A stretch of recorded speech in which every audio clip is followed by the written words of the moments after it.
அன்பான குழந்தைகளே, உங்களுக்கெல்லாம் அழகழகான பிள்ளையார் பாட்டு, முருகன் பாட்டு, ஐயப்பன் பாட்டு, சரஸ்வதி பாட்டு, லக்ஷ்மி பாட்டு, இது மாதிரியா நிறைய பாட்டுகளாக சொல்லி கொடுக்கணும்னு ஆசைப்படுறேன்டா. உங்களுக்கெல்லாம் கற்றுக்க ஆசையாக இருக்கா? நான் உங்களுக்கெல்லாம் நிதானமாக அழகாக சொல்லிக் கொடுப்பேன், சரியா? ஏன்னா நான் வீட்டில் குழந்தைகளுக்கான பாட்டு கிளாஸு, ஸ்லோகா கிளாஸ்லாம் நடத்துகிறேன். அதில் எல்கேஜி குழந்தைகள் 2 குழந்தைகள் இந்த தமிழ்நாட்டிலேயே பகவத்கீதை போட்டியில் நான் சொல்லிக் கொடுத்த 2 குழந்தைகளுமே முதல் பரிசும் 2வது பரிசும் வாங்கியிருக்குது. அதனால் குட்டி குழந்தைகளுக்கெல்லாம் அழகாக ஸ்லோகங்கள், பாட்டுகள்லாம் இந்த பதிவுகளை சொல்லி கொடுத்தா என்ன அப்படின்னு எனக்கு ஒரு ஆசை தோன்றுதுடா கண்களா. ஏன்னா உங்களுக்கெல்லாம் நிறைய பாடம் படிப்பெலாம் ரொம்ப ஜாஸ்தியாக இருக்கு இல்லையா? அந்த டயத்துலலாம் நீங்கள் பாட வேண்டாம், சரியா? அப்புறம் அதெல்லாம் முடிச்சுட்டு அதெல்லாம் நீங்கள் தெரிஞ்சுட்டு அதுக்கப்புறமா உங்களுக்கு டைம் இருக்கும்போது ஒரு 10 மினிட்ஸ், ஒன்லி 10 மினிட்ஸ் போடும், சரியா? நம்ம அழகாக பாட்டெலாம் கற்றுக்கலாமா? சரி, பாட்டெலாம் கற்றுக்கிறதுனால என்ன லாபம் அப்படின்னு பார்க்கலாமா? பாட்டெல்லாம் கற்றுக்கிறதுனால நம்மளுக்கு என்னென்னா உடம்பு நல்லா ஆரோக்கியமாகும். நம்ம பாடுறதுன்றது நம்ம தொப்பையிலேருந்து இழுத்து தானே பாடுறோம். தொப்பையிலேருந்து ராகத்தை இழுத்து தானே வாயில் கொண்டு பாடுறோம். அதனால் வயிறு, நுரையீரல், உடம்பு எல்லாம் நல்லா ஆரோக்கியமாக இருக்கும். நுரையீரல்லாம் நிறைய காற்று கிடைக்கும். நம்ம பாடும்பொழுது அந்த சம்ஸ்கிருத ஸ்லோகங்கள் அதெல்லாம் மந்திரங்கள் தானே, அதெல்லாம் நமக்கு நிறைய பலம் கொடுக்கும் கண்ணுங்களா. அதனால் நீங்கள் அந்த பாட்டு கிளாஸை மிஸ் பண்ணாமல் பாட்டு கிளாஸ்லாம் கற்றுக்குறீங்களா? ரெடியா? இப்போ நம்ம ஒரே ஒரு பாட்டு பாடி பார்க்கலாமா? கற்றுக்கலாமா? முதல்ல முதற் கடவுளான பிள்ளையாருக்கு உண்டான பாட்டு கற்றுக்கலாமா? நான் இப்போது சின்னதாக பாடி நிறுத்துவேன், என்ன? நீங்கள் அதே மாதிரி பாடிட்டு வரணும், அவ்வளோதான், வேறு ஒன்றுமே கிடையாது. ஏன்னா குட்டி குட்டி குழந்தைகள்லேருந்து பெரிய பெரிய காலேஜ் கேர்ள்ஸு, காலேஜ் ஸ்டூடெண்ட்ஸ் வரைக்கும் நான் சொல்லிக் கொடுத்து எல்லாருக்கும் ப்ரைஸ் நாங்கள்லாம் வச்சுருக்கேன் நிறைய. அதனால் உங்களுக்கெல்லாமே கற்றுக் கொடுக்கணுன்ற ஆசையில் நான் இப்போ கற்றுக் கொடுப்பேன். என்கிட்ட கற்றுன குழந்தைனா 20 வருஷமாக சொல்லி தந்துருக்கேன் குழந்தைகளுக்கு, பெரிய வழிகளாக்கும் கிளாஸ்லாம்.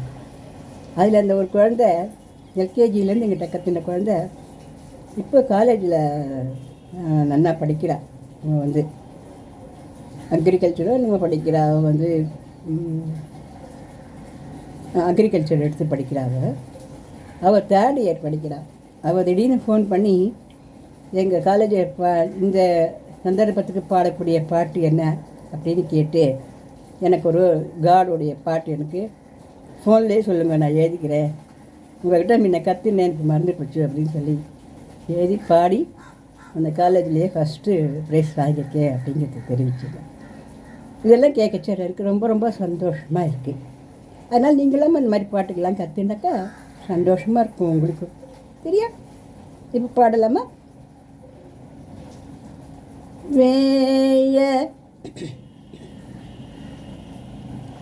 வேய வேழம்னா யானை.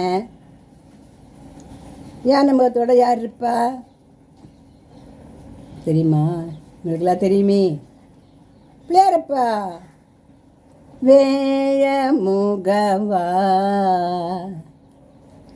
இது என்ன ராகம் தெரிஞ்சுக்கலாமா? ஹம்சத்வனி, ஹம்சத்வனி. வேழ முகவா, வெற்றியை தரவா. வேழ முகவா, வெற்றியை தரவா. வேழ முகவா வெற்றியை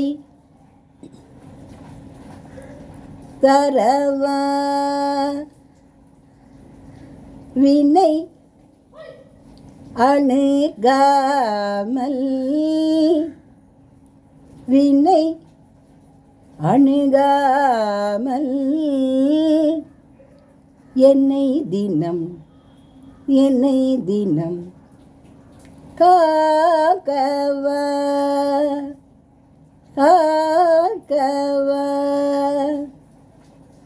ஒரு பேனா ஒரு நோட் எடுத்து வச்சுக்கிறீங்களா? இது பிள்ளையார் அப்பா பற்றின ஒரு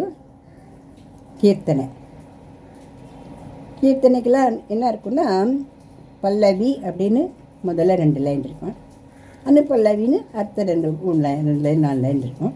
அப்புறம் சரணம் அல்லது சரணங்கள் அப்படின்னு லாஸ்ட்டில் 4 லைனோ 8 லைனோ அது மாதிரி இருக்கும். இப்போ நம்ம பாடினதுக்கு பேர் பல்லவி அப்படின்னு. இப்போ நீங்கள் முதல்ல அந்த நோட்டில் பிள்ளையார் சுழி போட்டு பிள்ளையார் துணை அப்படின்னு எழுதிக்கிறீங்க. எழுதிட்டு வேழ முகவா பாடல் அப்படின்னு எழுதிக்கோங்க பார்க்கலாம்.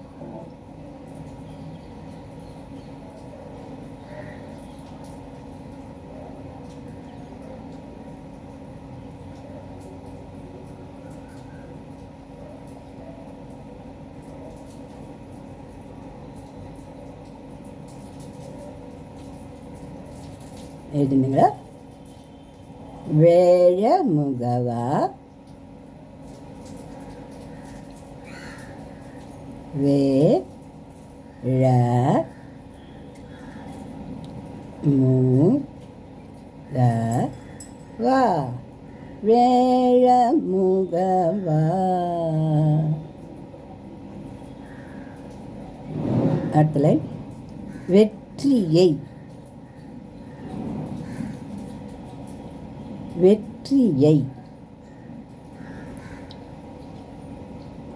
தரவா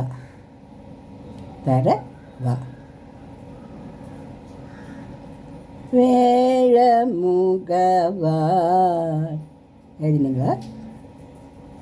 வெற்றியை தரவா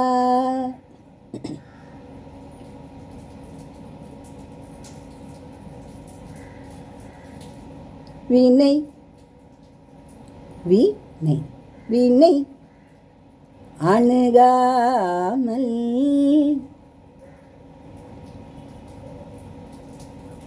என்னை தினம்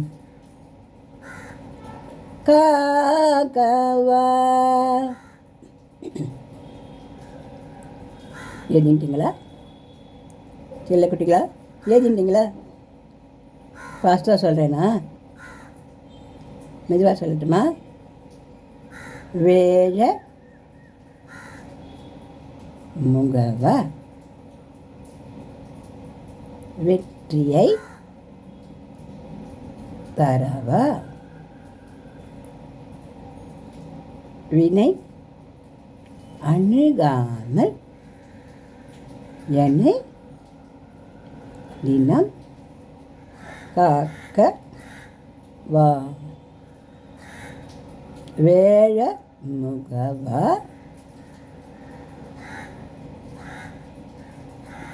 வெற்றியை தரவா வினை அணுகாமல் என்னை தினம் காக்க வா. எழுதிட்டீங்களா? குழந்தைகளோட அம்மா அப்பா கூட கொஞ்சம் ஹெல்ப் பண்ணுங்க ஆரம்பத்தில், அப்புறம் அவளே ஃபாஸ்ட்டாக எழுதிப்பா. சரியா? நான் இன்னும் முள்ள சொல்லித்தரணுன்னாலும் அதே கமெண்ட்டில் கொடுக்கலாம். ஏன்னா பக்தி அப்படிங்கிறது நமக்கு ஒரு பெரிய கிஃப்ட்டு. நம்ம குழந்தைகளுக்கு நம்ம எப்படி சொத்து சுகம் சேர்த்து வைக்கிறோமோ அதுபோல் பக்தி சொல்லிக் கொடுக்கணும். அது ஒரு பெரிய அடித்தளம். எவ்வளோ பெரிய பில்டிங்காக கட்டினு வேணான்னு போகலாம். அதில் அதுதான் எல்லாத்துக்குமே ஆதாரம். இந்த குழந்தையிலேருந்து நம்ம கற்றுக் கொடுத்துட்டா குழந்தைகள் வாழ்க்கையில் எல்லா இடத்துலையும் உறுதியாக ஸ்ட்ரென்த்தாக சந்தோஷமாக இருக்குது இல்லையா? அந்த ஆசையில் தான் நான் அந்த பதிவை கொடுத்துருக்கேன். இப்போ பாடலாமா சொல்லுங்களா? வேழமுகவா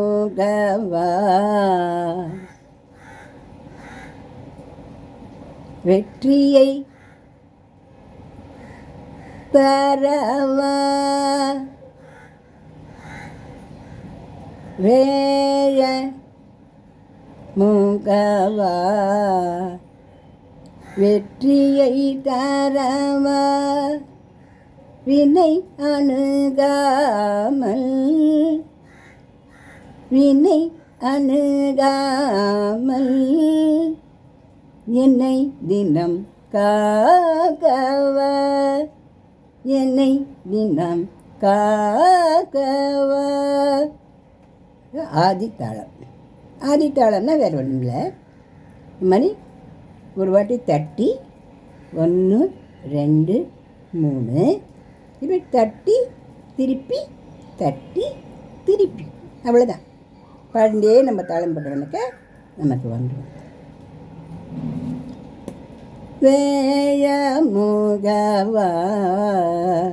வெற்றியை தரவா வினை அணுகாமல் என்னை தினம் காக்கவா வேழமுகவா